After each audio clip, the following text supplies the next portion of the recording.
Kundalini yoga studio में आप सभी का स्वागत। श्रावण माह की पावन माह की बहुत बहुत शुभकामनाएं। शिव जी का आशीर्वाद आप सब पे बना रहे। आज हमारे कुंडलिनी योगा स्टूडियो में हमारे साथ है योगी विकास जी। योगी विकास जी मूलतः ऋषिकेश हिमालय से हैं। योगी विकास जी पिछले 10 वर्षों से योगाचार्य के रूप में, योगा रिसर्चर के रूप में, साथ ही साथ योग लेखक और योगा साधक और विशेषकर कुंडलिनी योगा में सिद्धस्त योग साधक हैं। तो योगी जी बहुत बहुत धन्यवाद, आज अपने इस स्टूडियो के लिए समय निकाला। बहुत बहुत आपका स्वागत। आज हमारी परिचर्चा है वो शिव और सावन माह को लेकर है। तो पहली चीज स्वामी जी हम जानना चाहेंगे कि शिव का जो वास्तविक स्वरूप है और श्रावण माह का साथ में जो वास्तविक महत्व है, एक सरल शब्दों में हम लोगों को बता सके, तो हम आपके विचार जानना चाहेंगे। सबसे पहले तो सभी दर्शकों को प्रणाम, नमस्कार। आप सभी को सावन मास की हार्दिक शुभकामनाएं और भगवान भोलेनाथ का आशीर्वाद आप सभी पर सदैव बना रहे। और आज का जो हमारा विषय, जो स्वामी सत्या जी कह रही हैं कि सावन और भगवान शिव, इसके वास्तविक स्वरूप को लेकर है। तो जो वास्तविक स्वरूप है इसकी हम चर्चा कर रहे हैं कि शिव का वास्तविक स्वरूप क्या है। शिव का जो वास्तविक स्वरूप है वो एक अनादि देव है। एक सृष्टि के एक ही मात्र ऐसे देव हैं भगवान भोलेनाथ शिव, जिनके कोई माता पिता नहीं थे। वो अनादिकाल से विद्यमान रहे हैं और अनादिकाल तक रहेंगे। उसको महाकाल भी बोला जाता है, काल से भी परे है वो। तो काल समय उनको बांध नहीं सकता। तो सीधी सी बात है कि वो प्रकृति एलिमेंट नहीं है। तो सीधी सी बात ये कि वो परम चेतन तत्व, सुप्रीम कॉन्शियसनेस है, वो एलिमेंट है, वो सुप्रीम कॉन्शियसनेस है। तो उसी को शिव बोला जाता है, जो आज वर्तमान में स्वरूप दिखा जाता है। एक पुरुष के रूप में प्रेजेंट किया, लटाई बधाई, ऐसे कमंडल डाला, रुद्राक्ष पहना, ये एक सांकेतिक रूप को प्रेजेंट करते हैं। वास्तव रूप में शिव वो नहीं है। शिव एक सुप्रीम कॉन्शियसनेस है। आप भी शिव, आपके अंदर भी शिव हैं, उनके अंदर भी शिव हैं, पूरी जनता के अंदर शिव हैं, हमारे अंदर शिव हैं, हर जीव जगत में शिव है, इस पौधे में भी शिव हैं, इसमें भी शिव है। ये परम चेतन तत्व है। तो यही मेन चीज है कि शिव की उपासना एक चेतना की दृष्टि से की जाती है। और रहे सावन की बात, सावन इस सृष्टि का परम साधना की दृष्टि से देखें तो उत्कृष्ट माह होता है। क्योंकि इस माह के अंदर, सावन माह जो रहता है, उसमें होता क्या है कि जो प्रकृति में जो ऊर्जा होती है वो अपने परम यौवन पे होती है, परम चरम पे होती है, चरम उत्कर्ष अवस्था में होती है। वो जो ऊर्जा होती है नेचर में, आप देखिए बारिश की वजह से देखो, बादलों में देखो, आपके हृदय से समझो कि आपका हृदय में कैसी भावनाएं आती, इमोशंस आती हैं, मतलब उत्कृष्टता की इमेजिनेशन देखो आप कितना आता है। इसी दृष्टि से पूरी जीव जगत में देखो, बादलों को देखो, आसमान को देखो, जंगलों को देखो, नदियों को देखो कैसे बह रही हैं। इसी से क्या प्रकृति में परम यौवन है। और परम चेतन पुरुष जो जिसकी हम बात कर रहे हैं शिव, वो भी अपने स्वरूप को प्रकट कर रहे हैं। तो क्या कहता है, इन दोनों के जब संगम होता है ना, तो कुछ विराट घट सकता है, कुछ न्यू क्रिएशन हो सकता है। न्यू क्रिएशन का मतलब नहीं है यहाँ की कोई पौधा उग जाएगा, वो एक पार्ट है, वो भी हो सकते हैं। मगर मेन चीज है जीव राशियां हैं, चाहे आप हैं चाहे कोई भी जीव है, उसके अंदर कुछ घट सकता है यदि सावन माह को हम साधना की दृष्टि से उपयोग करें। तो सावन में क्या होता है, पूर्ण सात्विकता के साथ पूर्ण सात्विक आहार, दिनचर्या का बैलेंस, रात्रि साधना, उपासना, चिंतन मंथन, विवेक निधिध्यासन, जो हमारे ज्ञान योग, भक्ति योग, सवर योग, योग की जितने विद्याएं हैं, उनमें से किसी भी मार्ग का हम अवलंबन करते हुए यदि साधना करते हैं तो कुछ परिवर्तन घट सकता है। और इसी वजह से सावन और शिव का जो ये वास्तविक स्वरूप यही है, चेतना और प्रकृति का सामंजस्य और अपवर्ड ग्रोथ। बिल्कुल, बहुत सुंदर सटीक उदाहरण दिया योगी जी ने शिव और सावन को लेकर। और हमारा अगला जो प्रश्न है योगी जी, वो विशेषकर युवा वर्गों से है, आज का आधुनिक युवाओं के बीच से। युवाओं में ये प्रचलित है कि शिव कैलाशवासी है और हर तरह के नशे में डूबा हुआ एक अवधूत योगी के रूप में वर्णित है। तो हम उस नकारात्मक कह सकते हैं छवि जो शिव का बनाया गया कि शिव अवधूत है और नशे में है, ये दो चीजें एक साथ नहीं चल सकती। तो हम इस चीज को युवाओं के बीच में, इस समाज में एक सकारात्मक संदेश के रूप में कैसे इस चीज को हम समझ सकते हैं? ठीक है स्वामी जी, बिल्कुल सही आपने पूछा। ये जो सवाल है ये आज का ज्वलंत मुद्दा है और बहुत बड़ी समस्या समाज में उभर कर आ रही है कि शिव को एक निकृष्ट देवता के रूप में प्रस्तुत किया जा रहा है। विभिन्न तरह की पिक्चर बनाकर अश्लील रूप में, विभिन्न रूप के चित्र बनाकर एक नशेड़ी के रूप में, विभिन्न रूप के चित्र बनाकर उनको एक भोगी के रूप में दिखाया जा रहा है कि एक योगी पुरुष को आप किस तरह से दिखा रहे हैं मुझे समझ नहीं आता। मगर हाँ, जो शिव का वास्तविक स्वरूप है वो चेतन स्वरूप है। उसमें जो शिव है अल्टीमेट क्या है, वो परम चेतन पुरुष है। जो परम चेतन होगा उस एवरीथिंग कर पॉसिबल है, उसके लिए कुछ भी कर सकता हो। और उसी दृष्टि से शिव को हमें देखना समझना पड़ेगा। शिव ने क्या कहा, जैसे नशे के रूप में दिखाते हैं, भांग पीरा, गांजा पीरा, सुल्फा पीरा, चिलम पीरा, कुछ पीरा। शिव ने तो फिर जहर भी पिया था। हमारा यह कहने का उद्देश्य नहीं कि आप युवाओं को या समाज को जहर पीना चाहिए।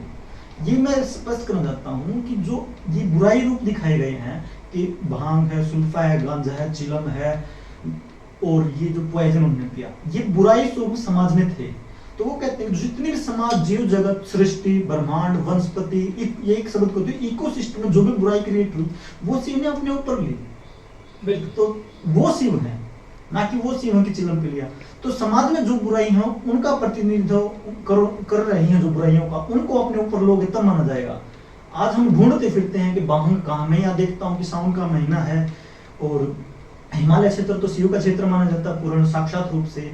तो यहाँ घूमते रहते तो हिमालय में देखते हैं कि कावड़ यात्रा चल रही है, शुरू हो चुका सावन का।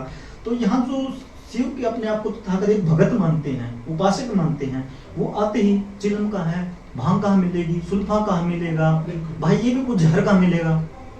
फिर वही बात है, जहर का कहना उद्देश्य नहीं है। शिव को समझो भाई, आपको समझना चाहिए शिव को। शिव बुराई अपने ऊपर लेते हैं। समाज में लाखों बुराई है, आप अपने सामर्थ्य के अनुसार, अपनी चेतना के अनुसार उन बुराइयों को अपने ऊपर लो। आज क्या है, आज चिलम है, भांग है, ये बन चुका, जैसे ग्लोबल वार्मिंग है, ये समस्या है। इसके आधार पर क्या कह सकते हैं हम, प्लास्टिक पोल्यूशन है, ये गांजा है, इसको आप खत्म करो ना, इसको खत्म अपने ऊपर लोगे, मैं ये चीजों को खत्म करूंगा। शिव ने इनको खत्म किया था, इसलिए अपने ऊपर लिया था। जो बुराई रूप से निकला, समुद्र मंथन से कहते विष निकला, तो शिव ने अपने धारण किया। तो परम चेतन आदमी ही धारण कर सकता है। एक छोटा मोटा आदमी धारण करेगा हम जैसा, तो और कोई भी समाज का आदमी तो मरेगा ना। तो यदि आप परम चेतना, तो विष क्या, आप जो मर्जी धारण कर सकते हैं। अब आप परम चेतना में रहते, समाज में हजारों करोड़ों बुराइयां, आज कितनी बुराइयां आपको गिनाऊं, बलात्कार लगा लो, रेप लगा लो, ये पर्यावरण पोल्यूशन लगा लो, ट्रैफिक पोल्यूशन लगा लो, ड्रग्स लगा लो, नशे पत्ते लगा लो। इनको अपने ऊपर आप एक्सेप्ट करो कि बुराइयां, इनको मैं खत्म करूंगा, तो तब शिव के रियल उपासना होगी। वो बिल्कुल योगी जी ने बिल्कुल साफ स्पष्ट एक संदेश दिया है कि हमारे समाज में आसपास जो भी बुराइयां हैं, उस बुराई को अपने सामर्थ्य, शक्ति के अनुसार से आपके पास कोई निदान या सहायता पहुंचा सकते हो, या सेवा, प्रेम, दान के माध्यम से एक छोटा सा योगदान दे सकते हो, तो आप सच्चे शिव उपासक हैं। और जहर का जो प्रतीक है, जो नशे का प्रतीक है, वो दरअसल समाज की बुराई का प्रतीक है, जो शिव धारण करते हैं ताकि समाज की व्यवस्था सुंदर, सौम्य और उज्जवल बना रहे। ये बहुत सुंदर सा संदेश इस समाज को आपने दिया है। ये हम लोगों की जिम्मेदारी बनती है कि शिव का जो सच्चा स्वरूप है उसको इस समाज के बीच में लाने का काम कर सके। तो योगी जी, हम ये जानना चाहेंगे कि इस शिव का स्वरूप किस बिल्कुल सरल भाषाओं में इन युवाओं के बीच हम कैसे ले जा सकते हैं और उसको किस संदेश के माध्यम से एक सकारात्मकता उसमें संपुष्ट कर सकते हैं। शिव का जो देखो वास्तविक स्वरूप है, यदि आपको आप यदि वास्तव में शिव के भगत हैं, शिव के उपासक हैं, तो देखो शिव तो छोटे से छोटे प्राणी से लगा लो, कंकर में शंकर बसे और शंकर में 3 लोग। ऐसे भी है, एक कहावत होती है कि तीनों लोगों के स्वामी वो हैं और कंकर में भी आ जाते हैं, इतने मतलब भोले कृपालु हैं। तो इस चीज से आप देखें कि यदि आपकी कृपा तो आपको हो सकती है, मगर आपको भाव अच्छा होना चाहिए।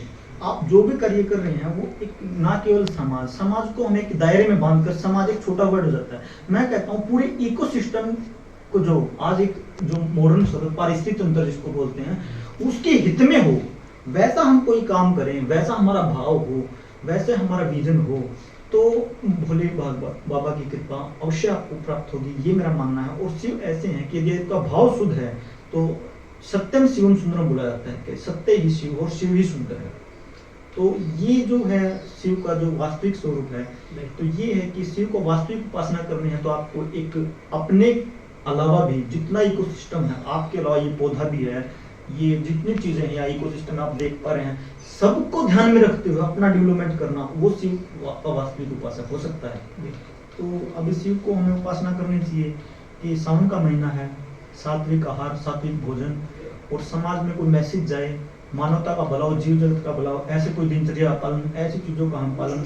और ऐसा बोला गया है कि जो साधना की दृष्टि से सावन के महीने में एक समय आहार करके सात्विक रहते हुए शिव की जो विभिन्न विद्याएं हैं, कोई भी आप अपना सकते हैं, ज्ञान योग, कर्म योग, भक्ति योग, राजयोग, एवरीथिंग आपका कर्म कर रहे हो वो भी तात्मन्यता के साथ आप कर पा रहे हैं, तो शिव की प्रेरणा के, शिव के ब्लेसिंग के आप अधिकारी बनेंगे अवश्य। बिल्कुल। और एक सब जानना है कि शिव का जो चरित्र है हमारे बीच, जो भोले का चरित्र है, वो एक सरल भोला, बिल्कुल भोले भालाशाही चरित्र के साथ बिल्कुल एक गंभीर, एक उच्च स्तर का चरित्र का संपुष्टता है, जुड़ाव। तो आज हमारे समाज में यदि हमारे युवा, हमारे बच्चे में ये संस्कार बीज रोपण में जाए कि एक तरफ हम बिल्कुल सरल हैं, साधारण हैं, और दूसरी तरफ हम गंभीर रूप से इस समाज के कल्याण के लिए कार्य कर सके, ये शिव का चरित्र है। तो इस शिव चरित्र के बारे में आपका दृष्टिकोण हम स्पष्ट रूप से और समाज में ले जाना चाहेंगे, आपका क्या दृष्टिकोण? देखो, शिव को साक्षात रूप से ये बोला जाता है भोले बाबा, और एक आपका रहे जो कि बिल्कुल गंभीर रूप। गंभीर रूप क्या, तो समस्या समाधान के लिए, और भोले बाबा क्या होते हैं बिल्कुल हंसी मजाक करते हुए, हंसी मजाक, एक बच्चे जैसा स्वरूप भोले। इतने बोले हैं कि आप उनको एक जल की धारा लगा दो, वो प्रसन्न हो जाते हैं।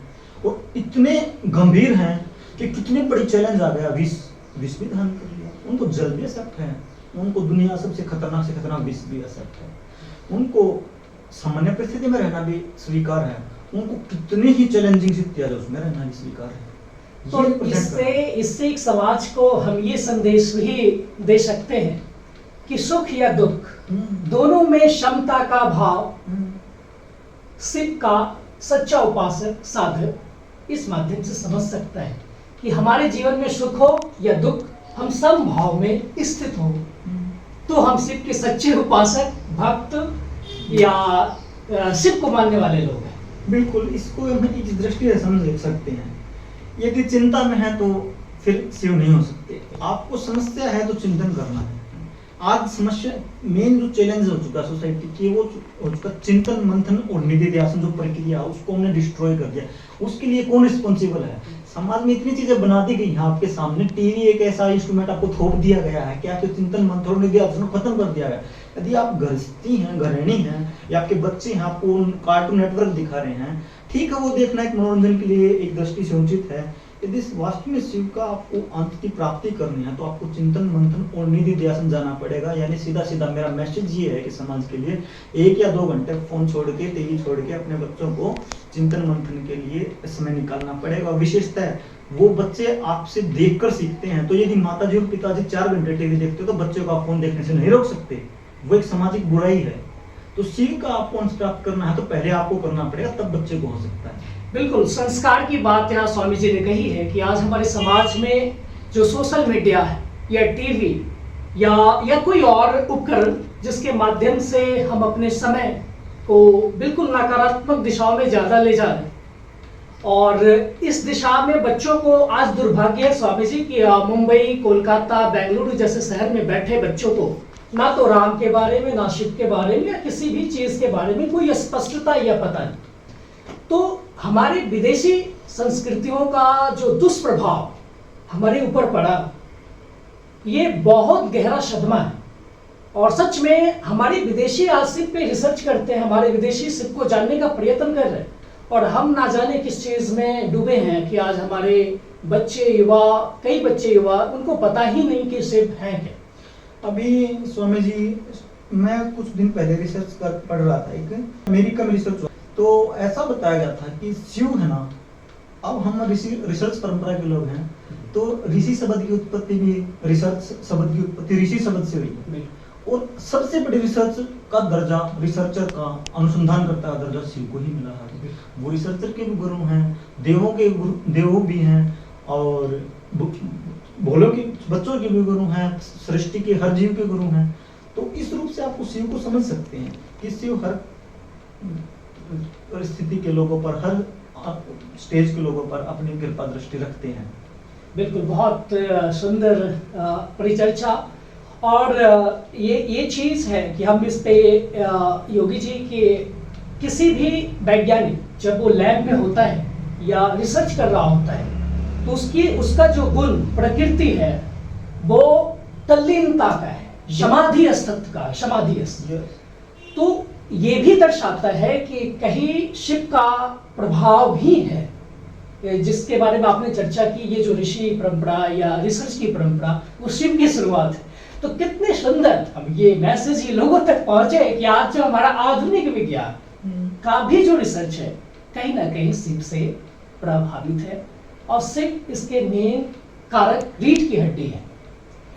तो हमें साफ मत है इस चीज के बारे में कि आप शिव को इस दृष्टिकोण से भी देखा जाए, और शिव को पूरे दुनिया में एक वैज्ञानिक ऋषि के रूप में, वैज्ञानिक सत्ता के रूप में, या जिसने विज्ञान का सर्वप्रथम निर्माण किया, जो सृष्टि का निर्माण कर रहा, तो उसके लिए विज्ञान कोई बहुत बड़ी चीज नहीं, तो मैटर का रिसर्च है।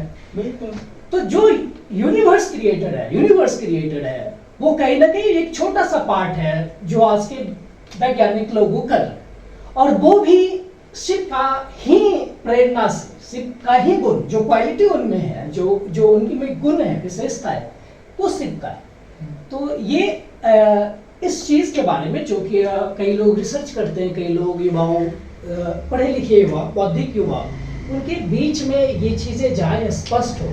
और थोड़े से हम आपके भी विचार इस चीज पे जानना चाहेंगे कि ये जो संतुलन है, शिव और विज्ञान, ये रिसर्च बहुत अच्छा है, ये चीज है, तो इस चीज को और कैसे स्पष्ट रूप से समाज में।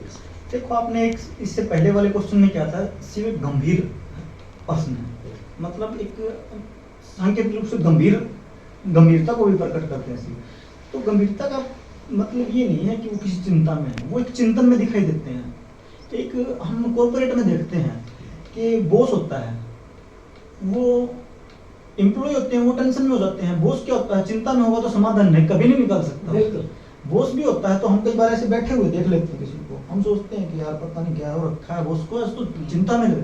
भाई जी, वो चिंता में नहीं है, वो चिंतन में है। तो शिव क्या है, शिव एक योगी पुरुष है, उनकी चिंतन का स्तर, मंथन का स्तर है, निधिध्यासन स्तर वो और उत्कृष्ट होगा। वो देखो, कुंडलिनियों की बात आ गई इसमें, तो यदि आप एनर्जी सेंटर कुंडलिनी है, पूर्ण सत्ता में, पूर्ण पोजीशन में आप बैठते हैं एक ध्यान की मुद्रा में, अपने कुंडलिनी तंत्र को सीधा रख के, स्पाइनल कॉर्ड को, जो तंत्र का पाथवे है, उसके माध्यम से आप चिंतन करेंगे, मंथन करेंगे, तो आपका परिणाम, रिजल्ट क्यों नहीं निकलेगा। तो आप किसी समस्या का समाधान निकाल सकते हैं। शिव करते क्या, ध्यान, विष पिया, यहाँ हिमालय की भूमि पर समाधि लगा के बैठ गए, नीलकंठ महादेव में जाके, और बताते हैं पुरानी दृष्टि से 80,000 साल तक विष को मतलब रिमूव करने के लिए उन्होंने समाधि लगाई थी। हम कैसे सोच सकते हैं कि हम 8 घंटे नहीं बैठ सकते, उन्हें 80,000 साल किया। तो उस समय की बात नहीं करते। आज दृष्टि से हम देखें कि कोई समस्या आ गई, वो विष एक चैलेंजिंग समस्या थी, पूरी यूनिवर्स की समस्या थी, वो शिव की समस्या नहीं थी या मानव जाति की समस्या नहीं थी, वो जीवन का चैलेंज था कि जीवन नहीं बचेगा यदि इसको नहीं धारण किया। उसको अपने ऊपर लेकर उन्होंने समाधि लगा लिया। आपके पास एक समस्या रहती कॉर्पोरेट में, घर की समस्या रहती, समाधान नहीं निकाल पाते आप ध्यान योग मेडिटेशन में स्पाइन कोड सीधा करें, कुंडलिनी का थोड़ा सा अभ्यास करें, धारणा ध्यान करें, उसके बाद आपका परिणाम रिजल्ट क्यों नहीं निकलेगा, समस्या समाधान निकलेगा। तो अभी जैसे हम बात कर रहे थे समस्या आप स्वामी जी हंसेंगे, कोई चीज है मान लिया ये पेन है, ये पेन नहीं है, इसको समझना एग्जाम्पल की दृष्टि से, ये एक समस्या है, क्या आप इसका समाधान कर सकते हैं, इसको कोई समस्या है? हाँ, तो फिर समस्या का समाधान कर सकते तो फिर चिंता किस बात की। और दूसरा पक्ष ये है कि नहीं कर सकते तो फिर भी चिंता किस बात की, फिर चिंतन करना की बात है। तो इस दृष्टि से आपको जीवन में हर चीज को देखना है। यदि कोई समस्या आ जाए, चिंतन मंथन ध्यान किया, उसके बाद हम देखे समाधान हो रहा है तो ठीक है, नहीं हो रहा तो फिर सोच चिंता किस बात की। जब नहीं हो रहा तो छोड़ो, चिंता फेस करना पड़ेगा, उसको फेस करके आगे बढ़ना है। तो ये परिस्थिति आपको जीवन में समझ आ गई ना, तो आप कुछ भी कर सकते हैं। इसी का मैसेज देते हैं कि गंभीर से गंभीर स्थिति में भी रहो और हंसी मजाक में। चैलेंज आ गया तो पूर्ण रूप से आपका साम दाम दंड भेद ज्ञान नॉलेज जो भी आपका स्किल है सब उतर जाओ।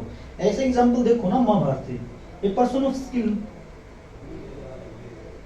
Arjuna, a person of wisdom Lord Krishna, कि दोनों का कंबाइंड होता तभी तो समस्या समाधान निकला। श्री कृष्ण महाभारत को थोड़ी जीत सकते थे, अर्जुन भी नहीं जीत सकते थे, कंबाइंड हो तभी जीता ना। तो शिव भी ये कहते हैं कि आप चिंतन मंथन को आप गहन में उतारिए और उस प्रक्रिया से आगे बढ़ेंगे तो आप समस्या समाधान कर पाएंगे। तो यही जीवन में भी लागू होता है। बिल्कुल, बहुत सुंदर एक प्रस्तुतिकरण योगी जी ने दिया कि चिंता और चिंतन में बिल्कुल आसमान और जमीन का अंतर है। चिंता चिता है बिल्कुल, और चिंतन हमारे जीवन का खुराक है, सकारात्मकता का, जीवन शैली का जीवन। बिल्कुल। तो ये बहुत स्पष्ट रूप से ये आज के लोगों में, आधुनिक लोगों में ये समस्या है। ज्यादातर लोग चिंताग्रस्त है, तो उनकी जरूरत है चिंतन का, ताकि इस समाज में फिर से सुख शांति समृद्धि लौट सके शिव की कृपा से। क्योंकि सावन माह पावन माह में बैठे हैं, तो शिव की कृपा से हमारा समाज चिंतनमय हो, चिंतामय नहीं, चिंतनमय। और तब हम इस समाज को सुदृढ़ सुंदर एक मजबूत देश समाज घर बना सकते हैं। बिल्कुल। तो ये बहुत अच्छी है, पर लोगों को ये समझ में लाने के लिए कि चिंतन कैसे किया जाए, ताकि वो समझ सके। एक छोटा सा या कोई प्रणाली है कुंडलिनी में, या कोई योग में देखने की दृष्टिकोण है जिसके द्वारा से हम समझ सके कि चिंतन ऐसे कैसे किया जा सकता है। ऐसे कहते हैं स्वामी जी, प्रक्रियात्मक होती है सब चीजों का, प्रोसेस होता है। आप कोई समस्या आ गई तो आपको क्या करना है, समस्या को आइडेंटिफाई करना कि चैलेंज वास्तव में समस्या है क्या। कई बार क्या होता है, समस्या का हमें पता ही नहीं होता, हम परेशान होते हैं। कई बार हम चिंतन से उसको आइडेंटिफाई कर लेते हैं कि मुझे अब ये समझो, यहाँ से मुझे हिमालय में है, अभी हिमालय से मुझे जाना है, अभी बेंगलोर जाना है। तो दिस इज अ चैलेंज कि मुझे बेंगलोर जाना है। बेंगलोर जाना है तो मुझे करना क्या है कि फ्लाइट लेनी है। अब मुझे सोचता हूँ, चिंता हो जाएगी कि मुझे बेंगलोर जाना, इतनी दूर कैसे जाऊँगा। अभी मुझे चिंतन करना है, बेंगलोर जाना, मुझे कल पहुँचना है। तो मेरे पास एक ही रास्ते तो मेरे पास हजारों हैं। मैं बाय रोड जा सकता हूँ, बाय ट्रेन जा सकता हूँ, मगर एयर से जाना, मुझे कल जाना है। तो चैलेंज ये है मेरे लिए, कल जाना है तो मेरे एक रास्ता बच जाता है, केवल फ्लाइट। तो मैंने चिंतन किया, मंथन किया, फ्लाइट कहाँ से मिलेगी, देहरादून से मिलेगी, उधर से मिलेगी, अल्मोड़ा से मिलेगी, तो वहां से मैं फ्लाइट कैच करूंगा, पहुंचूंगा। अब मुझे चिंता किस बात की थी, चिंता इस बात की थी, मैं गलत ट्रैक चुन रहा था कि मैं बाई ट्रेन पहुंच नहीं सकता। मैं उसको बोला मैं नहीं पहुंच सकता भाई, कल तो क्यों नहीं पहुंच सकता भाई, पहले तो एक्सेप्ट करना प्रॉब्लम, जो सिचुएशन उसको एक्सेप्ट करना पड़ेगा, तब तो जाऊंगा। मैं ये बोल सकता हूँ किसी को कि मैं नहीं आ सकता कल, पॉसिबल नहीं है। क्यों नहीं है पॉसिबल? बात ये है कि आपका विजन क्या है, चिंतन किया, मंथन किया, तो समाधान निकाल रहे हैं या नहीं। बिल्कुल, चिंता से बहुत एक साधारण सा उदाहरण, एक सरल सा उदाहरण दिया इन्होंने कि आज हम यहाँ बैठे हैं और मुझे बेंगलुरु जाना है, तो उसके लिए हमारे क्या संसाधन है। तो यदि हम चिंता करते हैं तो ट्रेनें नहीं है, कोई और संसाधन नहीं है, पर चिंतन से हमारी समस्याओं का हल है कि फ्लाइट की सुविधा है, हम जा सकते हैं। यदि हम सामर्थ्यवान हैं तो हम जा सकते हैं। तो मतलब का जो विचार हमारे दिमाग में जो चलते हैं उसको रोकने का एक प्रभाव यदि हम रोक सके तो निश्चित तौर पे हम चिंतन कर सकते हैं। तो उसके लिए हम चाहेंगे कि लोगों को कुंडलिनी या योग के माध्यम से कोई विधि हो या विधान जिसके कारण से वो सहज हो सके चिंतन के लिए, या कोई योग के फील्ड से कुछ ऐसा टेक्निक हो साधारण सा जो एक साधारण लोगों के काम आ सके। योग की बहुत सारी टेक्निक ऐसे हैं जिसका आप चिंतन मंथन में ध्यान वगैरह करके आप समस्या समाधान निकाल सकते हैं। सबसे पहला तो क्या होता है, समस्या आती है तो आपको प्राण पे जाना है। प्राण पे यदि आप कंट्रोल कर पाते हैं तो समस्या आपको नियंत्रण कर पाते हैं। प्राण क्या होता है, अपनी जीवनी शक्ति है। समस्या क्या जीवन का पार्ट है। तुम यदि प्राण पे उस चीज को लेके आए, चिंतन मंथन की क्रिया पर प्राण से डिसाइड होगी आपकी। तो जैसे कुंडली में है, कुंडली का तो गहरा विषय हो जाएगा। अल्टीमेट समस्या का समाधान निकालने के लिए आपको नेचर समझना पड़ेगा समस्या का, तब हम कुंडली में समाधान बता सकते हैं, अदरवाइज नहीं बता सकते हैं। कोई मान लो फिजिकल प्रॉब्लम आ गई तो कुंडली में जैसे हम मूलाधार स्वादिष्ठान से उसका निकाल सकते हैं। अब कोई आपको कम्युनिकेशन से रिलेटेड समस्या आ गई तो विशुद्धि की साधना से उसका समाधान हो सकता है। तो डिफरेंट बिल्कुल ये गूढ़ विषय है जिसपे हम अभी चर्चा नहीं कर सकता। ऑस्ट्रेलिया से एक प्रश्न है शिव को लेके। शिव का कोई विधि जिसका लोग जाप कर सके या उपासना कर सके श्रावण माह में, जिसका प्रभाव उसके मानसिक शारीरिक और भावनात्मक स्तर पर पड़ सके, तो कोई ऐसी विधि जो देखो। और दूसरा उसके साथ वैज्ञानिक तत्व के साथ शिव का महत्व। तो पहला सवाल तो ये कि उपासना विधि। देखो पहले हम क्लियर कर चुके हैं कि सावन का महीना और शिव दोनों का गहरा संबंध है।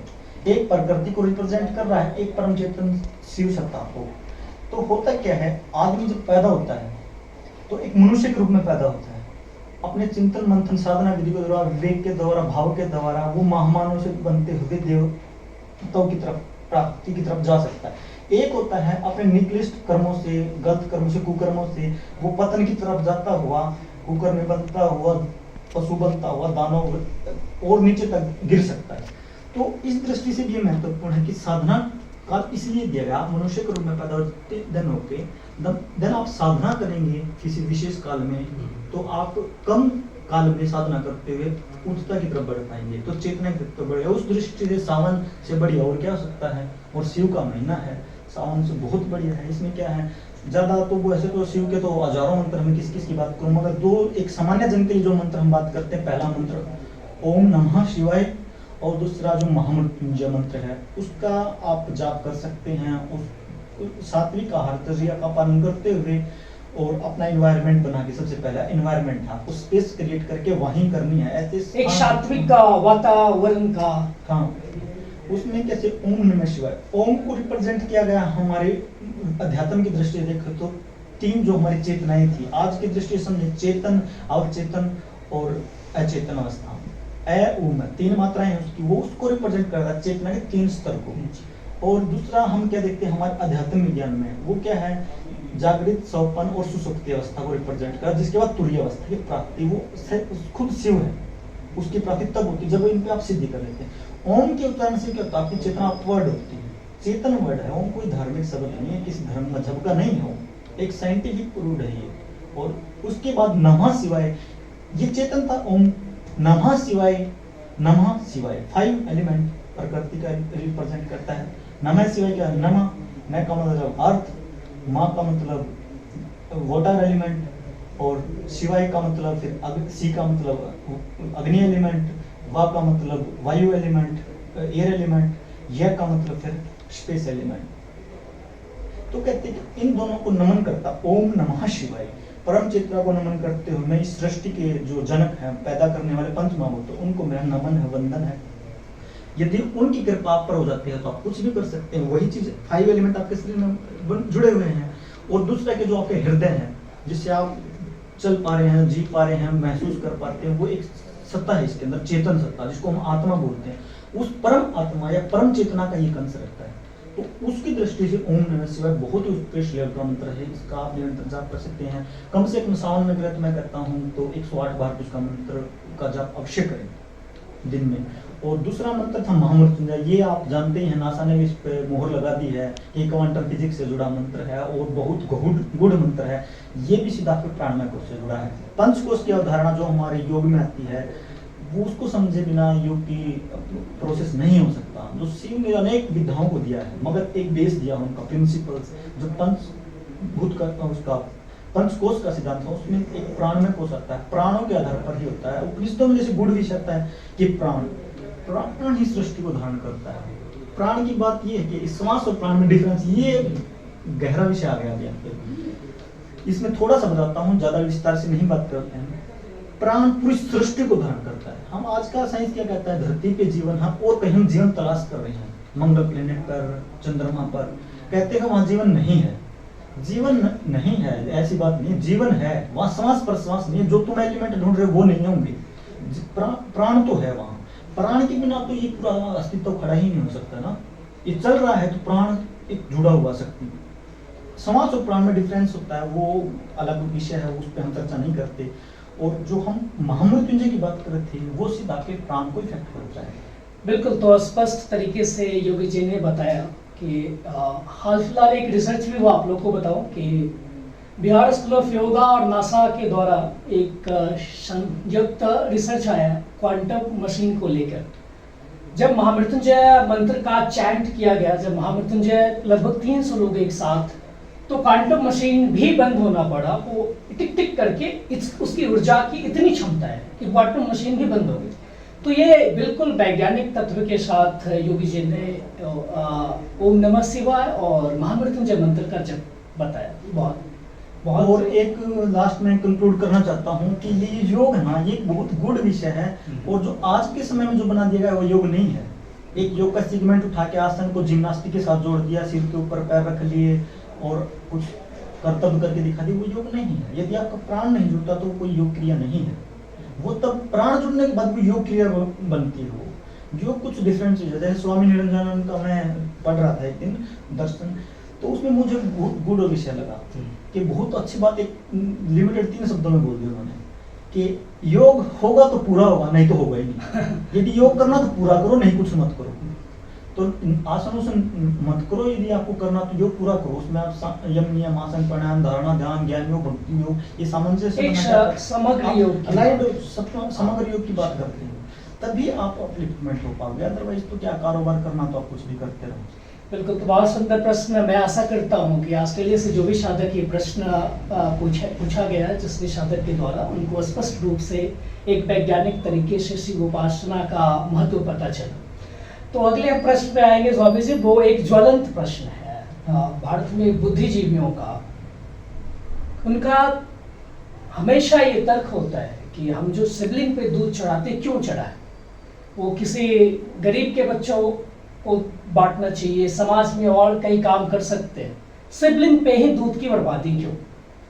तो हम ये स्पष्ट रूप से उन लोगों को ये किस ढंग से समझा सकते हैं कि शिवलिंग पे दूध चढ़ाना बर्बादी नहीं, बल्कि एक वैज्ञानिक तत्व के साथ उपासना का एक महत्वपूर्ण अंग भी है?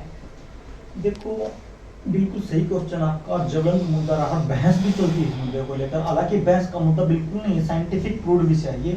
देखो, शिव पे जो दूध का अर्पित किया जाता है, उसके पीछे एक बहुत बड़ा साइंटिफिक कारण ये था कि अनादि काल में कोई भी जब आपका कल्चर डेवलप होता है, आपकी धारणाएं डेवलप होती है, परसेप्शन डेवलप होता है, आपका कल्चर डेवलप होता है, आपका समाज डेवलप होता है, वहाँ की जोग्राफिकल सिचुएशन, हिस्टोरिकल सिचुएशन क्या रही है, वहाँ के सर्कमस्टांस क्या रहे हैं, उसके आधार पर डेवलप होता है। तो हमारा जो आर्यवर्त देश था, जिसको हम आदिकाल में हम देवताओं को देश बोलते हैं, भारत का नाम आर्यवर्त था। तब उस काल में क्या था, उस कालखंड में यहाँ दूध की नदियां बहती थी, धन बनाने की कोई कमी नहीं थी। ऐसा माना जाता है सांकेतिक रूप से, इतना दूध होता था कि उसकी खपत नहीं कर सकते थे हम। तो वो क्या था। और दूसरा, सावन का महीना प्रकृति का महीना होता है, इसमें बहुत संख्या मात्रा में बैक्टीरिया उत्पन्न हो जाते हैं जो डिजीज का कारण बनते हैं।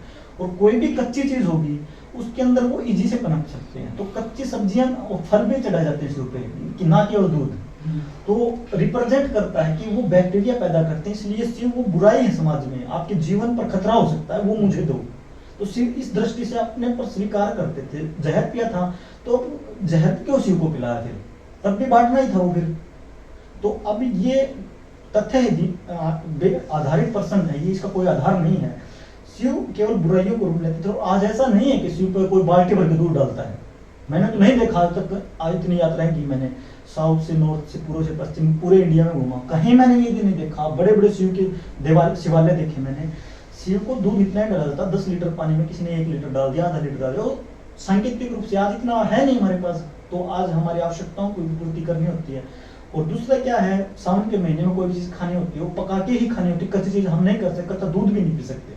इसलिए वो सामाजिक बुराई थी, जीवन पर खतरा हो सकता था, इसलिए वहां अर्पित की जाती थी। और रही बात जो ये प्रश्न करते हैं, उनको एक मैसेज रूप में देना चाहता हूँ कि जो ये कहते हैं कि गरीबों को दान दे देना चाहिए, यदि उस 1 लीटर दूध से आपको प्रॉब्लम है, तो जो कहने वाले हैं उनके पास अनलिमिटेड सोर्स हैं। आप नितांत आवश्यक सामान अपने पास रखें, आपके पास 4 गाड़ी है तो 1 गाड़ी रखें, आपके पास 10 कमरे हैं तो 1 कमरा रखें, बाकी गरीबों को दान दें। बिल्कुल बिल्कुल स्पष्ट रूप से ये संदेश है कि कितना सुंदर व्यवहारिक संदेश है कि सिर पे दूध चढ़ाने का वैज्ञानिक महत्व भी है। साथ में ये जो बेतुका प्रश्न है, ये हमारे समाज का दुर्भाग्य है कि विदेशी शिक्षाओं का एक प्रभाव जो पड़ा कि हमारे संस्कृतियों में इतने प्रश्नों का झड़ी लगा दिया जाए कि वो दब जाए। का जो आज के बच्चे, आज के युवा जो बड़े बड़े कॉलेजेस में, स्कूल्स में पढ़ते हैं, उन पे बिल्कुल संस्कृति का, संस्कार का नाम मात्र निशान न रहे। तो मुझे लगता है योगी जी कहीं ना कहीं ये भी कारण है उन लोगों के द्वारा जो टारगेट किया जाता है बच्चों को, आप कह सकते हो मानसिक रूप से तैयार किया जाता है कि तुम्हारे संस्कृति में, अपने संस्कृति पे गर्व नहीं करना चाहिए, अपनी संस्कृति, तुम्हारी संस्कृति में कुछ नहीं है जिस पे आप गर्व कर सको। जबकि यदि उस बच्चे को, उस समाज को ये बताया जाए कि शिव ही है जिसके कारण से आज ये आधुनिक विज्ञान का जो स्वरूप देखते हो उसमें भी शिव का बहुत योगदान है, और शिव के गुण के बिना कोई वैज्ञानिक नहीं बन सकता, शिव के गुण के बिना कोई भी शिल्पकार नहीं बन सकता, ये स्पष्ट है। तो ऐसे समाज में हम ये संदेश बिल्कुल स्पष्ट रूप से कैसे ले जाए कि हमारा जो धर्म है या हमारी जो अध्यात्म संस्कृति है वो भारत के लिए नहीं, दुनिया के लिए, दुनिया को बनाने के लिए, उज्जवल एक सुंदर सुखमय जीवन के लिए नितांत आवश्यक है, और कहीं तुमसे ज्यादा आधुनिक है जिसकी बात तुम करते हो। देखो, कहीं ना कहीं कमी हमारे में ही रही। इन्होंने क्या साइंटिफिक प्रूव करके दिखाया, उन्होंने अपने पाखंड को रचने के लिए, अपने रोजगार को चुटाने के लिए यहाँ पर मिथ्या धारणाएं फैलाई। उनको यदि साइंटिफिक यूथ जो जनरेशन है वो आई और उसको साइंटिफिक वे से प्रोसेस करके हम आगे लेके जाएं, तो हमारी संस्कृति एक महान संस्कृतियों में से है। हमारी संस्कृति का पूरा जो डेवलपमेंट है वो नेचर के आधार पर, इकोसिस्टम को बैलेंस के आधार पर। हमारे ऋषि हम देखते हैं कि क्या उनको इन चीजों का नॉलेज नहीं था, क्या प्लास्टिक का नॉलेज नहीं था, क्या उनको एल्यूमिनियम का नॉलेज नहीं था, नहीं बनाया, क्यों नहीं बनाया? किसी आदमी को पूरे ब्रह्मांड का ज्ञान है, अनंत धातुओं का ज्ञान, हमेशा धातु का ज्ञान है, कैसे बॉडी को बैलेंस रखते हैं, कौन सी धातु, इसका ज्ञान है। तो क्या एल्यूमिनियम प्लास्टिक का नहीं पता था, उन्होंने नहीं बनाया? तो ये चीज आपको समझना पड़ेगा। आज विकास के नाम पर आप चीजें थोप नहीं सकते किसी पर। विकास के नाम पर चलना है, विकास अल्टीमेट विकास ही होता है। यदि साइंस को भी आपको डेवलपमेंट करना है, तो आपको इस प्रक्रिया को आगे बढ़ाना है, तो आपको ना केवल मानव के हित की स्वार्थ की बात में बढ़ना चाहिए, आपको एक सबको होलिस्टिक अप्रोच में देखना चाहिए। यदि मैं ऐसा कर रहा हूं तो इससे इकोसिस्टम कितना इफेक्ट हो रहा है। प्लास्टिक को उतार रहा हूं तो ठीक है, मुझे तो खाना लेकर आना है, अभी ऑर्डर करना है, स्विगी से ऑर्डर करता हूं। खासकर इस पे भी मैं टारगेट करके एक बात कहना चाहता हूं। जो आजकल फास्ट फूड डिलीवरी सिस्टम है, एक आजकल अपने आप को बड़ा विद्वान मानने वाला ऑर्डर कर देता है उसको 4 घंटे की भूख मिटाने के लिए वो कम से कम 10 पॉलिथीन इकोसिस्टम में बर्बाद कर देता है, जो अगले 200 साल तक खत्म ही नहीं होने। तो हम कितना कंट्रीब्यूशन कर रहे हैं, हम किस विकास की बात कर रहे हैं, किस ज्ञान की बात कर रहे हैं? तुमसे तो अच्छा एक वो गरीब है जो जाके एक स्टील के बर्तन में खा लेता रेडी पे, कम से कम इकोसिस्टम का ध्यान रख रहा ना।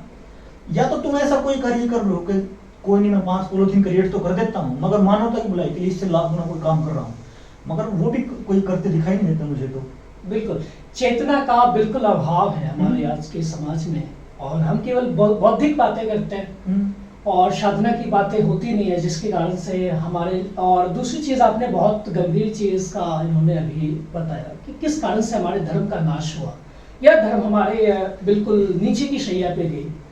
उसका सबसे बड़ा कारण भ्रांतियाँ, कुछ जो हमारे समाज में भ्रांतियाँ हैं, जिसका कोई तथ्यहीन बातें जो फैलाई गई, उसके कारण से एक बौद्धिक वर्ग बिल्कुल ईसाई मत का, बिल्कुल हम साफ कह रहे हैं इस चीज़ के बारे में, विदेशी मत का है, वो बिल्कुल हमारे समाज कल्चर संस्कृतियों से कोई लेना देना नहीं। उसे क्लब बार की जिंदगानी और शराब की जिंदगानी, यही उसके जीवन का कल्चर है। तो कहीं ना कहीं उस बच्चे को उस समाज में भी हम सिख का जो ये रूप ले जाए तो कुछ परिवर्तन हो सकता है कि बिल्कुल हमारा जो धर्म है वो वैज्ञानिक है, आधुनिक है और उससे कहीं ज्यादा आधुनिक। मैं इसमें एक चीज कंक्लूड करना चाहता हूँ कि हम धर्म शब्द ना यूज करके हम कहेंगे कि जो हमारा सनातन अध्यात्म है वो उत्कृष्ट है, वो उसका किसी ना हिंदू धर्म से लेना देना, ना किसी ईसाई से, ना किसी इस्लाम से, ना किसी जैन बौद्ध से, वो एक साइंटिफिक प्रूव्ड धर्म है। तो हम क्या है, अध्यात्म को लेके चलें तो मानवता की भलाई हो सकती है। धर्म के नाम पर तो कुछ हो नहीं सकता, धर्म के नाम पर तो विवाद ही खड़े होंगे जितने धर्म होंगे। बिल्कुल, हम बिल्कुल ये भी बहुत अच्छा इन्होंने बताया कि धर्म नहीं, हम अध्यात्म की बातें कर रहे हैं। लेकिन जो बच्चे हैं या फिर जो समाज है वो अध्यात्म समझता नहीं, उसे धर्म की परिभाषा मालूम होती है, अध्यात्म को धर्म। यदि आप जैसे हम लोग हैं अपने फील्ड के, आप भी IIT किया आपने, तो हम भी जैसे रिसर्च के हैं, तो रिसर्च के आधार पर कोई चीज़ हम लेके जाएंगे और उसको हम अलाइड बनाकर कोई चीज़ बनाए देंगे तो समझ सकता हो। हमें एक रिसर्च बेस्ड एविडेंस बेस्ड कर दिया, उसको व्यवहारिक आपने बनाया नहीं, तो वो एक आम आदमी को रिसर्च से क्या मतलब है, वो नहीं पालन करेगा।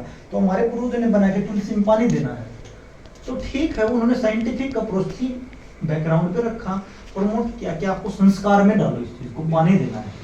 डायरेक्ट क्यों देना पानी, इसलिए देना कि कुछ पौधे ऐसे होते हैं, वाटर का जो साइंटिफिक एविडेंस की बात मैं करता हूँ, वाटर मॉडर्न साइंस के अनुसार क्या H2O है ना, तो क्या कहता है H2O वाटर का आपने उसके अंदर डाला तो H2 को अलग कर देता, ऑक्सीजन को अलग करके वो इन्वायरमेंट में छोड़ देता, तुलसी दैट्स यही तो वर्क करता है ना वो। तो इस तरह से हम विद्वानों को बताएं, बच्चों को केवल इतना ही सिखाएं। 6 साल से पहले आप उसको विज्ञान सिखाने लग जाओगे तो कोई नहीं मानेगा। 6 साल से पहले आपको पता होना चाहिए, आपको ही नहीं पता तो आप बच्चों को कैसे करवा सकते हो। आपको ये तब पता है कि ऑक्सीजन लेवल बढ़ाता है पानी डालने से तुलसी में, तो आप बच्चों को केवल इतना बताओ कि बेटा सुबह उठ के इसमें पानी डालना है 1 गिलास। उसको ये मत बताओ H2O बनेगा, वो कहेगा क्या दिमाग खराब कर रहा है, वो साइंस लेवल नहीं समझ सकता। उसके अचेतन मन में एक बीज का बीजारोपण हो, ये पानी डालना, उसके बाद थोड़ा बड़ा हो जाएगा तब उसको ये समझ आएगी कि तब उसको बताना H2O ऐसे बनाता, तब वो अपने बच्चों को बताएगा। बच्चों को आप H2O बताओ, कोई नहीं मानने वाला भाई। तो स्वामी जी ने बिल्कुल साफ स्पष्ट कहा कि बच्चों को एक संस्कार की तरह बीज डाले और फिर वही बच्चे बड़े होकर हमारी संस्कृति का या हमारे अध्यात्म का संरक्षक बन सकते हैं। तो बहुत सुंदर परिचर्चा, और आगे की परिचर्चा, आगे का प्रश्न एक छोटा सा प्रश्न लेकर हम लोग इस छोटे परिचर्चा शिव परिचर्चा को समाप्त करेंगे। श्रावण महीने का एक जो विशेष महत्व है उस पे लोगों का प्रकाश कि श्रावण महीने ही क्यों इस उपासना के लिए, शिव की उपासना। ऐसे सावन महीने में देखो, पहले क्वेश्चन में वैसे तो बता दिया, थोड़ा सा विस्तार से बता देते हैं लास्ट में कि सावन का महीना एक परम प्रकृति में यौवन का महीना होता है। पेड़ पौधों में यौवन चरमोत्कर्ष पे होता है, चरम स्तर पे होता है। वनस्पति में, जीव जंतुओं में, नदियों में जो 5 एलिमेंट प्रकृति की कहते हैं, आकाश, वायु, अग्नि, जल, इनमें जो क्रियाएं होती हैं वो एक्सट्रीम स्तर पे होती हैं। आप आसमान को देखो, बादल आएंगे, कभी गरज हो रही है, कभी स्टार निकल रहे हैं, कभी मून चमक रहा है, कभी अंधेरी रात हो रही है, कभी तूफान चल रहा है, ईयर में क्या है, बिल्कुल घुटन जैसे महसूस हुआ, अगले ही तेज आंधी आ रही है, तो कितना डाइवर्जन है। अग्नि में देखो, अग्नि में वैसे ही होता है, आप कितने एलिमेंट डालते हैं, जड़ी बूटियां डालते हैं तो कितना अग्नि फैलती है। तो एक क्या जो हमारा नेचर है उसमें पित्त का संचय इस काल में होता है, वर्षा काल में पित्त संचित होता है, आगे पित्त डेवलप होगा 2 महीने बाद, तो अग्नि एलिमेंट भी बढ़ना शुरू हो जाता है। तो वायु एलिमेंट बता दिया, आकाश, वायु, अग्नि, जल एलिमेंट। जल में देखो, आप नदी नाले में जाकर देखो, वर्षा के कारण देखो, वर्षा बादलों में सर्कुलेशन, इकोसिस्टम में कितनी तेजी से चेंज हो रहा, पानी आसमान में वापिस आ रहा, पौधे सूख रहे हैं, वाष्प बन रहा है, कितना सुंदर दृश्य है सृष्टि में है, इकोसिस्टम में। फिर क्या धरती एलिमेंट कभी गिल्ली हो रही, कभी सूख जा रही है, पेड़ पौधों को जन्म दे रही है। तो ऐसा ही है कि फाइव एक एलिमेंट, परिवर्तनशील माहौल, एक परिवर्तनशील वातावरण। ये ऐसे कह सकते हैं जो फाइव एलिमेंट्स हैं वो क्रिएशन की तरफ क्रिएट कर रहे हैं कुछ ना कुछ, सब चीजें प्रोड्यूस देना चाह रहे हैं, लो लो, मगर उसके लिए एक चीज जरूरी है, वो शिव, कि आप चेतन होगे तब रिसीव करोगे ना। आपको मधुमस में पड़े हो, आपको खाने पीने से फुर्सत नहीं है, आपको आपके भौतिक लाइफ से फुर्सत नहीं है, तो वो चीज नहीं रिसीव कर सकते आप। सबसे पहली बात क्या प्रकृति देना चाहती, ईश्वर देना चाहता, आप रिसीवर बनिए पहले। रिसीवर नहीं है तो यहाँ पर फोन कॉल भी रिसीव नहीं कर सकते। रिसीवर फोन रिसीवर है ना, आसमान में शब्द हैं, रिसीवर ही नहीं तो ग्रहण कैसे करेंगे। एक कॉन्सेप्ट में साइंटिफिक, आध्यात्मिक साइंटिफिक बताता हूँ। पूरी सृष्टि में जितने जीव राशियां हैं, या तो उनको एक कान है ही नहीं, और हैं तो दो ही हैं। What is the reason behind this? इसके पीछे ये कारण है कि जो ये कान दो इसलिए दिए जाते हैं कि जो शब्द है वो अजर अमर अनादिकाल से है, वो वातावरण में रहते हैं, हम केवल डिकोड करते हैं, और वो एक प्रवाह से गतिमान है। जैसे हम साउंड दिखाते हैं जीवन का, हार्ट बीट दिखाते हैं, ऐसे ब्रेन वेव्स दिखाते हैं, तो कहते हैं एक कान से जाता दूसरे से निकलता है। ऐसे ही नहीं बोला जाता मजाक में, एक कान से सुन दिया दूसरे से निकाल दिया। ये प्रक्रिया चलती ही रहती है, हमेशा हर जीव में चलती रहती है। आपके बीच का ये लगा रखा है विवेक के लिए, इसमें क्षमताएं होती, रिसीव कर लोग नहीं तो निकल रही हैं, सब में निकल रही हैं। बिल्कुल, कितना सुंदर योगी जी ने बताया हम लोगों को कि प्रकृति आपको देने को उतावली है। इस माह का महत्व है कि 5 एलिमेंट आपको हर तरह से क्रिएशन देने को, एक नया निर्माण देने को, क्रिएटिविटी देने को बिल्कुल उत्सुक है। ये आप पर निर्भर करता है कि आप कितना अच्छा, कितना सुंदर, कितना सम्यक रिसीवर है। और रिसीवर बनने के लिए सीधी सी बात है, चेतना की जरूरत। चेतना और शब्द। एक छोटा सा और प्रश्न योगी जी हम इस पे भी चर्चा करना चाहेंगे, वो चातुर्मास। हाँ, तो श्रावण महीने के साथ जो चातुर्मास का प्रावधान है, इस चातुर्मास को एक जनमानस समझना चाहता है, ये चातुर्मास क्या है। हमारे भी कई साधक हैं, योग साधक जुड़े हैं, तो लोगों के मन में प्रश्न है चातुर्मास। चातुर्मास का देखो, सावन मास से आरंभ होता है और अगले 4 महीने तक ये चातुर्मास का रहेगा। तो इसमें होता क्या, प्रकृति में बड़े स्तर पर परिवर्तन होते हैं, तो क्या कहते हैं, रिकवर करती है नेचर अपने आप को। पूरा जीव जगत ब्रह्मांड अपने आप को रिकवर कर रहा होता है। सब चीजों में प्रलय होती है, प्रलय जैसी अवस्था, प्रलय नहीं कह सकता मैं, कि मतलब हलचल होती है बड़े स्तर पे, तो एक न्यू रूप में आएगा वो इन 4 महीनों के बाद। तो इसे प्रावधान हमारे सनातन में कि ये बोला जाता है कि 4 माह में देवता सो गए, शिव देवता नहीं है। अब ये समझना पड़ेगा यहाँ पर, शिव चेतन तत्व, वो ना भगवान है, वो परम चेतन है, भगवान देवों के देव। वो जो अब जो सो गए ना, उनकी देव। वो कहता मैं देखता हूँ पूरी सृष्टि को, तुम सो आराम से, या क्या तुम रेस्ट करो, मैं परम चेतना के हाथ में कमांड दे दो। अब सीओ ने कमांड ले रखी है और नीचे वाले अपना काम कर लो, अब साफ सफाई का काम मैं करता हूँ, उसके बाद तुम अपने हिसाब से अपनी क्रियाएं देख लेना, बाद में उनको ड्यूटी बाद में मिलेगी। तो 4 महीने बाद वो उठेंगे नीचे, शिव कहेंगे अब मैं थोड़ा सा अपने चेतना में, तो कोई समस्या आएगी तब देखूंगा, अब तुमको काम दे दिया दोबारा। तो अल्टीमेट जो जवाबदारी, अकाउंटेबिलिटी है अब पूरी सृष्टि की परम चेतन शिव के प्रति है। तो प्रकृति अपने को रिकवर कर रही है और शिव अपनी ब्लेसिंग देने के लिए तैयार है यहाँ पर। तो इस दौरान ही क्या कहते हैं, चतुर्मास में तो जो चीज रिकवर हो रही है उस समय आप साधना करें, आप भी तो रिकवर करें अपने आप को। आप भविष्य में क्या होना चाहते हो, आज अपने नींव तो रखें। आज आप एक पत्थर, नींव का पत्थर अपने आप में रखें कि मुझे क्या होना है। आप देखें 4 महीने बाद टोटल ट्रांसफॉर्मेशन हो जाता है। तो इस दृष्टि से चतुर्मास इंपॉर्टेंट होते हैं। इसलिए क्या होता है, चतुर्मास जो कहते हैं, देव सो गए। देव मतलब कुछ सत्ताएं जिसको रिप्रेजेंटेटिव रूप से कार्य दिए गए हैं। विद्या कार्य सरस्वती को, जैसे अपने श्री कृष्ण को कार्य अलग अलग है, विष्णु को पालन करता है, कहते हैं इनको मैंने एक छुट्टी दे दिया, शिव देख रहा सब चीजें। तो इस प्रक्रिया में क्या होगा, 4 महीने खुद को रिकवर करना, और जितने पब्लिक इवेंट हैं वो सब बंद किए जाते हैं। वो इसलिए किए जाते हैं कि आप डिस्टर्बेंस पैदा ना करें, रिकवर हम प्रकृति कर देगी। तुम बस इसको शुद्धि का ठेका मत लो, शुद्धि तो ये कर सकती, तुम इसमें बैरियर पैदा मत करो बस। तो इस दृष्टि से 4 मास महत्वपूर्ण होते हैं कि कोई आप बैरियर पैदा ना करो। पब्लिक शादियां बहन होती है, एक शादी होती है तो हजारों टन कूड़ा पैदा किया जाता है, अनवांटेड साउंड पैदा किया जाता है, लोग इकट्ठे होंगे तो आपका ओरा इफेक्ट होता है, वहाँ का जगह का वातावरण। तो कहता है आप सब शांत हो जाओ, 4 महीने एक बार मुझे रिकवर कर देना, ताकि इन फर्दर लाइफ कंटिन्यू रख सकूं मैं यहाँ प्राकृतिक माहौल में। आधुनिक भाषा में साफ सरल समझा जाए तो योगी जी का साफ ये मानना है चातुर्मास एक रिचार्ज का काम करता है, आपको पुनः तैयार करता है। बिल्कुल, पूरे ब्रह्मांड को, ना कि केवल पृथ्वी को, मनुष्य को, पूरे अस्तित्व को, पूरे ब्रह्मांड को।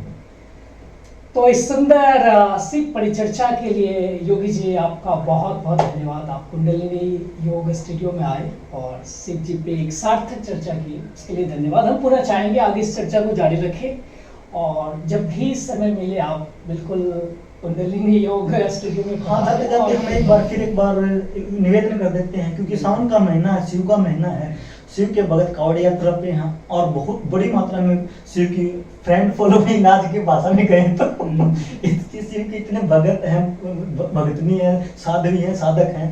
तो शिव की साधना की उपासना के लिए एक सात्विक रास्ते का पालन करें, और कह सकते हैं कि शुद्धता की तरफ लेकर जाए। आपको भ्रम में फायदा ना तो खुद पढ़ना है, ना किसी को पढ़ने देना है। तो आप एक साधना की दृष्टि से इस मार्ग पर बढ़ें, तो आप शिव की ब्लेसिंग के वास्तव में अधिकारी होंगे। और इस वीडियो को ज़्यादा से ज़्यादा शिव भगत शेयर करें, और इस पर चिंतन मंथन और विचार करें एक बार कि वास्तव में शिव का स्वरूप क्या है। जो बहुत सारे शिव भगत गलत इंफॉर्मेशन, गलत नॉलेज के चक्कर में, किसी मार्गदर्शन न होने की वजह से नशे, पत्ते, गांजा, सुल्फा, भांग, धतूरे किसी में पड़ गए हैं, वो वास्तविक शिव हैं या नहीं है, वो खुद विचार करें। मैं नहीं कर रहा, खुद विचार करेंगे तो आप एहसास कर पाएंगे, क्योंकि चेतन ब्लेसिंग देने के लिए शिव आपके ऊपर बैठा। आप बस विचार चिंतन करना, आपको इस वीडियो में क्या बताया नहीं मानना है, आपको चिंतन मंथन निधिध्यासन करना है, देन शिव आपको ब्लेसिंग अवश्य देंगे। हमारा यही निवेदन है कि आप पर भोले बाबा की कृपा बने रहे, और सावन में प्रकृति, माँ प्रकृति आपको अनंत शक्तियां अवश्य प्रदान करे। आशा है इस शिव परिचर्चा से आपके जीवन में सुख, शांति, समृद्धि एक प्रकाश का काम कर सके। और बहुत बहुत धन्यवाद आप सबको। शिव की कृपा आप पे बनी रहे। ओम नमः शिवाय। ओम तत्सत। ओम नमः शिवाय।